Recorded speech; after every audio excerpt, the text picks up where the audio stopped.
जो शब्द विचार जो अगला चैप्टर चल रहा था, जिसमें वाक्य में प्रयोग के आधार पर, है ना, इसके अलावा रचना बनावट या उत्पत्ति के आधार पर, और इसके बाद उत्पत्ति या स्रोत के आधार पर और अर्थ के आधार पर जो हमने शब्द पढ़े थे, जिसमें उत्पत्ति या स्रोत के आधार पर और अर्थ के आधार पर, ये हमें और थोड़ा पढ़ना है। वाक्य में प्रयोग के आधार पर हमने पढ़ लिए थे विकारी शब्द, अविकारी शब्द, और इसके अलावा रचना बनावट या व्युत्पत्ति के आधार पर भी पढ़ लिए थे। रूढ़, यौगिक, योग रूढ़। पिछला वीडियो अगर आपने नहीं देखा हो तो पहले आप उसको देख लीजिए। इसी वीडियो के नीचे लिंक में, डिस्क्रिप्शन में आपको लिंक मिल जाएगी। तीसरा है उत्पत्ति, स्रोत या इतिहास के आधार पर। इस आधार पर जो शब्द होते हैं वो शब्द भी 4 प्रकार के होते हैं: तत्सम, तद्भव, देशज और विदेशज। इसमें एक 5वां प्रकार भी है, संकर शब्द। लेकिन अगर एग्जाम में पूछा जाता है तो ये सही माना जाएगा 4 ही: तत्सम, तद्भव, देशज और विदेशज। तत्सम शब्द मैंने ये लिख लिए पहले से। तत्सम शब्द, तद्भव शब्द, ये भी तत्सम और ये तद्भव। जिसमें ये इंपॉर्टेंट है, सूर्य का सूरज हो गया, स्तन का थन हो गया, कोकिल का कोयल हो गया, अमृत का अमीय हो गया, अट्टालिका का जो तत्सम है उसका अटारी हो गया तद्भव, अन्न का तद्भव अनाज हो गया, अग्रणी का तद्भव अगाड़ी हो गया, अमृत का अमरूद, अभ्यंतर का भीतर, अक्षवाट का अखाड़ा, अंधकार का अंधेरा, आभीर का अहीर, अग्निष्ठिका का अंगीठी, अंगुष्ठिका का अंगूठी, अग्नि का आग, अंगण का आंगन, आमलक का आंवला, अकार्य का अकाज, अम्लिका का इमली, अरिष्ट का रीठा। रीठा को संस्कृत में अरिष्ट बोला जाता है। अस्थि का हड्डी, अक्षी का आंख, अगणित का अनगिनत, उपल का ओला, उलूक का उल्लू, अज्ञान का अजान, अंगुली का उंगली या अंगुरी, आद्य का तद्भव आज, अशीति का अस्सी, आदित्यवार का इतवार, अत्र का यहाँ, असो का वहाँ। ये थोड़े मिलते जुलते नहीं है तो इनको थोड़ा याद करना पड़ेगा। जैसे अभ्यंतर का भीतर है, अत्र का यहाँ है, असो का वहाँ है, कदली का केला है, थोड़े मिलते जुलते नहीं है। कास का खांसी है, कोटि का करोड़, क्रोड़ का गोद है, ये बहुत पूछा जाता है। कदली, क्रोड़, कोटि, कास, है ना, बहुत इंपॉर्टेंट है ये सारे। ये करतरी का कैंची, गर्दभ का गधा या गदहा, गोधूम का गेहूँ, घृत का घी, गंभीर का गहरा, स्तंभ का खंभा, सूचिका का सुई, स्कंद का कंधा, दंत धावन का दतौन, दतौन को दंत धावन, नख का नाखून, स्नायु, स्नायु तंत्र बोला जाता है ना, यानी नस तंत्र, स्नायु को नस, प्रस्वेद या स्वेद का पसीना, भगिनी का बहन, परशु का फरसा, वृश्चिक का बिच्छू, महिषी का भैंस। भैंस को संस्कृत में महिषी बोला जाता है। यदा का जब, यब का जौ, जौ को संस्कृत में यब बोला जाता है। बहुत इंपॉर्टेंट है, वैदिक काल में ये शब्द मिलता है। जब आप हिस्ट्री में वैदिक काल पढ़ेंगे तो उसमें कहा जाता है कि वैदिक लोगों ने सबसे पहले जौ की खेती की थी, यानी कि यब की खेती की थी, है ना। यदा का जब, यदा यदा ही धर्मस्य, है ना, जब जब धर्म की हानि होगी। ये संस्कृत में, ये गीता में श्री कृष्ण भगवान ने कहा है। तो यदा को का तद्भव है जब, यब का जौ, साप का श्राप, संस्कृत में साप बोला जाता है, साप, और उसका तद्भव हो गया श्राप। इसमें अगर ये बर्तनी में पूछा जाएगा ना तो जो संस्कृत वाले जो तत्सम है वही सही माने जाएंगे, इसमें साफ सही माना जाएगा। मूछ का तत्सम स्मश्रु, स्मश्रु, आधा सा माँ और श्राप है छोटा की मात्रा, स्मश्रु ये मूछ का तत्सम है। यज्ञोपवीत का जनेऊ, जनेऊ को तत्सम में यज्ञोपवीत कहा जाता है।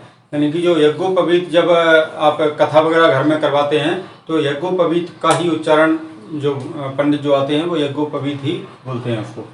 देशज शब्द, देशज शब्द किसे कहा जाता है, मैंने कल बताया ही था कि ऐसे शब्द जो किसी क्षेत्रीय बोली के प्रभाव में आकर के वहीं के कुछ लोगों ने या इतिहासकारों ने जो शब्द बोल दिए, अपने मुंह से निकाल दिए, वही शब्द पूरे क्षेत्र में जब प्रचलित हो जाएं तो ऐसे शब्दों को देशज शब्द कहा जाता है। ऐसे जो शब्द हैं वो किसी भाषा से निकले हुए नहीं होते हैं, वो किसी क्षेत्रीय विशेष की बोली में ही शुमार हो जाते हैं। ऐसे शब्दों को देशज शब्द कहा जाता है।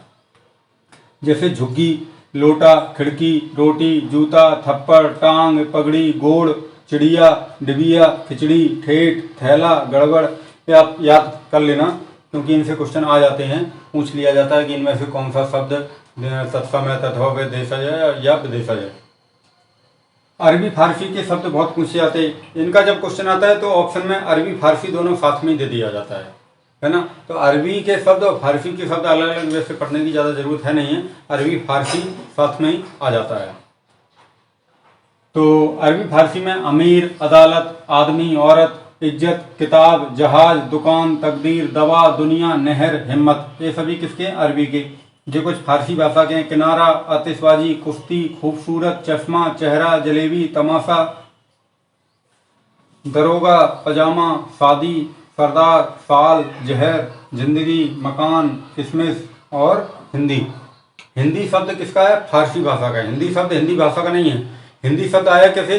क्योंकि जब मध्यकालीन जो मुस्लिम इतिहासकार भारत आए थे तो वो सा को हा बोलते थे, यानी कि भारत में जो सिंधु नदी बहती है, सिंधु क्षेत्र से आज पाकिस्तान में है, तो सा को हा बोलते थे, सिंधु को हिंदू बोलते थे और उस देश का नाम उन्होंने हिंदुस्तान कर दिया और उस देश की भाषा जो बोलने वाले लोगों को हिंदी भाषा उनका नाम, यानी इस देश की भाषा जिस भाषा को बोलते हैं, इस देश के लोग जिस भाषा को बोलते हैं उस भाषा का नाम हिंदी कर दिया, सिंधी से हिंदी कर दिया, है ना। तो इस तरीके से हिंदी भाषा ये मध्यकालीन मुस्लिम इतिहासकारों के द्वारा निकाली गई है, इसलिए ये भारत से आए थे, इसलिए इसे फारसी भाषा से निकला हुआ शब्द है हिंदी। अंग्रेजी के शब्द हैं अपील, अफसर, अपील हो गया, अफसर हो गया, जज, deputy, school, college, plague, malaria, pant, bush shirt, cycle, bus, car, union, rail, station, office, paper, magistrate और इंजन। ये सभी कौन से हैं? अंग्रेजी भाषा के शब्द हैं। जब अंग्रेजों ने भारत पर शासन किया तो उनके ये शब्द भारत में प्रचलित हो गए। तुर्की का है कूच। कूच किसे कहा जाता है?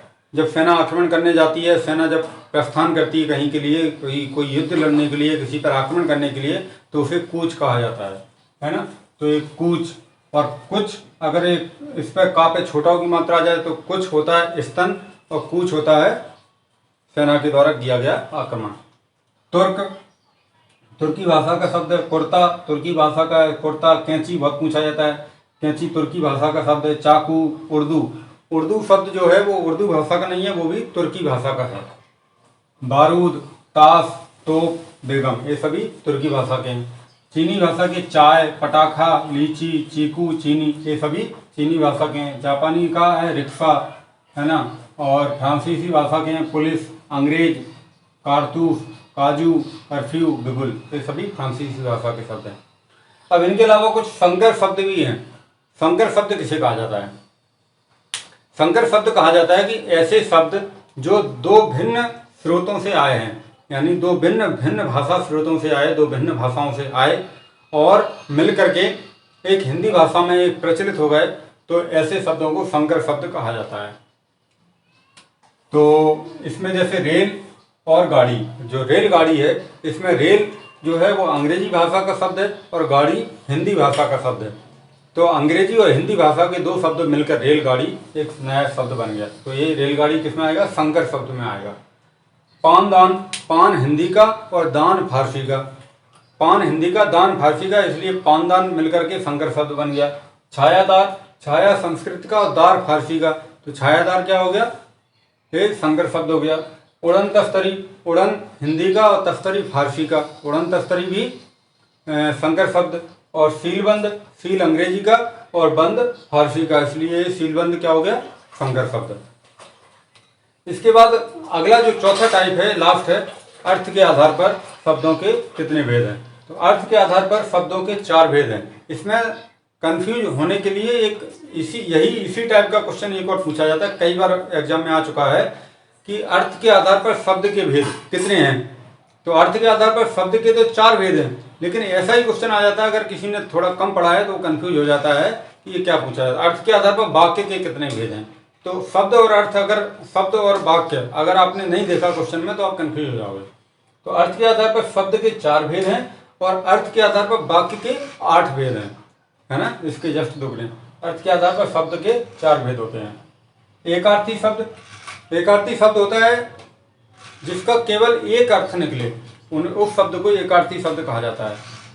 जैसे सुभाष चंद्र बोस, महात्मा गांधी, जवाहरलाल नेहरू, है ना। इनका अगर आप बोलोगे तो केवल एक आदमी की तरफ ध्यान केंद्रित होगा। अमित शाह, नरेंद्र मोदी, है ना, राजनाथ सिंह, जैसे आप बोलोगे तो एक आदमी की तरफ जाएगा। भले ही इस नाम से कितने भी आदमी हों, लेकिन आपका ध्यान केवल एक ही आदमी पर जाएगा। महात्मा गांधी जैसे ही बोला जाएगा एक ही आदमी पर ध्यान जाएगा, है ना। इसके अलावा बहुत सारे ऐसे शब्द हैं, व्यक्तिवाचक संज्ञा के जो शब्द हैं वो एकार्थी शब्द में आ जाएंगे। जैसे हिमालय ले लो, हिमालय जैसे आप लोगे केवल एक पहाड़ की तरफ नाम याद जाएगा, एक ही पर्वत की तरफ ध्यान जाएगा। कैलाश पर्वत ले लो, एक ही पर्वत की तरफ ध्यान जाएगा, है ना। तो इस तरीके के व्यक्तिवाचक संज्ञा के जो उदाहरण हैं वो एकार्थी शब्दों में आ जाएंगे। अनेकार्थी शब्द ऐसा शब्द जो एक ही शब्द है लेकिन उसके मतलब एक ही शब्द के जब कई रूप हों, ऐसे शब्दों को अनेकार्थी शब्द भी कहा जाता है, ठीक है ना। यानी कि ऐसे शब्द जिन शब्दों के एक से अधिक अर्थ निकलें उन शब्दों को अनेकार्थी शब्द कहा जाता है। जैसे अंबर का एक अर्थ आकाश भी है और अंबर का एक अर्थ वस्त्र भी है ना। तो एक ही शब्द के जब एक से ज़्यादा अर्थ निकलें तो उन्हें अनेकार्थी शब्द कहा जाता है। रस का स्वाद, सार, जूस, आनंद, ये रस का है। अंक का गोद, संख्या, अंक में गोद भी होता है, अंक में संख्या भी होता है। तो एक ही शब्द के जब एक से ज़्यादा अर्थ निकलें तो उन्हें अनेकार्थी शब्द कहा जाता है। इसके बाद पर्यायवाची। जब पर्यायवाची और अनेकार्थी में परिभाषा में थोड़ा सा अंतर है, परिभाषा आजकल बहुत पूछने लगे हैं। पर्यायवाची की परिभाषा है जब एक ही शब्द को बताने के लिए, एक ही शब्द को परिभाषित करने के लिए जब एक से ज़्यादा शब्द हों उन्हें पर्यायवाची शब्द कहा जाता है। और अनेकार्थी की परिभाषा क्या है, जब एक ही शब्द के मतलब एक ही शब्द के जब एक से ज़्यादा अर्थ निकले तो उन्हें अनेकार्थी कहा जाता है, ठीक ना। जब एक ही शब्द के एक से अधिक अर्थ निकले तो अनेकार्थी, और जब एक ही शब्द को बताने के लिए एक से ज़्यादा शब्द हों तो उन्हें पर्यायवाची। जैसे पर्यायवाची में आँख का ले लो, आँख का अक्षी हो गया, नेत्र हो गया, नयन हो गया, लोचन हो गया। एक से ज़्यादा यानी कई शब्द हैं जो आँख को परिभाषित कर रहे हैं। इसके अलावा आग का अग्नि हो गया, पावक हो गया, हुतासन हो गया, अनल हो गया, है ना। बहुत सारे ऐसे शब्द हैं जो आग को परिभाषित कर सकते हैं। तो पर्यायवाची शब्द ये होते हैं, जो कि एक अलग ही चैप्टर है। हालांकि अनेकार्थी शब्द भी एक पूरा एक चैप्टर अलग है जिसमें अनेकार्थी शब्द पढ़ना पड़ेगा, बहुत ज़्यादा पूछे जाते हैं। पर्यायवाची और विलोम शब्द किसे कहा जाता है, ऐसे शब्द जिनके अर्थ शब्द के अर्थ से उल्टे हों, यानी जो शब्द लिखा है उसका जस्ट विपरीत हो, ऐसे शब्दों को विलोम शब्द कहा जाएगा। जैसे रात का दिन, सुख का दुख, है ना। ऐसे ऐसा कोई भी शब्द हो जिसके जस्ट विपरीत हो, ऐसे शब्दों को विलोम शब्द कहा जाता है, ठीक है। तो आप वीडियो को लाइक और सब्सक्राइब कर लेना। और ये चैप्टर में अगर कुछ कमी हो तो वैसे मैंने सारे क्वेश्चन लेके चला हूँ, कोई भी क्वेश्चन आपका इसमें छूटेगा नहीं। फिर भी अगर आपको कुछ लगे तो कमेंट बॉक्स में कमेंट करके लिख देना। वीडियो को लाइक सब्सक्राइब करना, बिना स्किप किए हुए इसको देखना।